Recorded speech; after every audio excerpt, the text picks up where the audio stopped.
India post payments bank IPPB ತನ್ನ 8 ವರ್ಷಗಳ ಸಾಟಿ ಇಲ್ಲದ ಸೇವೆಯಲ್ಲಿ 12 ಕೋಟಿಗೂ ಹೆಚ್ಚು ಗ್ರಾಹಕರನ್ನು ಹೊಂದಿದ್ದು ಶತಕೋಟಿ ಡಿಜಿಟಲ್ ವಹಿವಾಟು ನಡೆಸಿದೆ.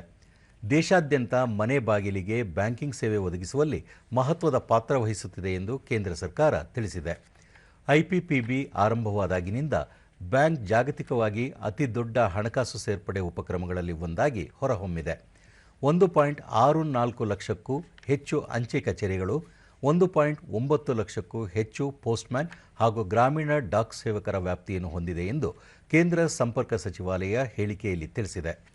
ದೇಶದಲ್ಲಿ ಜನಸಾಮಾನ್ಯರಿಗೆ ಅತ್ಯಂತ ಸುಲಭವಾಗಿ ಲಭ್ಯವಾಗಬಹುದಾದ ಕೈಗೆಟುಕುವ ಹಾಗೂ ವಿಶ್ವಾಸಾರ್ಹ ಬ್ಯಾಂಕ್ ನಿರ್ಮಿಸುವ ಆಲೋಚನೆಯೊಂದಿಗೆ 2018ರ ಈ ದಿನದಂದು ಐಪಿಪಿಬಿಯನ್ನು ಆರಂಭಿಸಲಾಯಿತು. ಪಾಲುದಾರ ಸಂಸ್ಥೆಗಳ ಸಹಯೋಗದೊಂದಿಗೆ ಡಿಬಿಟಿ ವಿತರಣೆಗಳು, ಪಿಂಚಣಿ ಪಾವತಿಗಳು, ಒಪ್ಪಂದಗಳ ಮೂಲಕ ವಿಮೆ ಮತ್ತು ಹೂಡಿಕೆಗಳನ್ನು ವಿಸ್ತರಿಸಿದೆ ಎಂದು ಸಚಿವಾಲಯ ಹೇಳಿದೆ.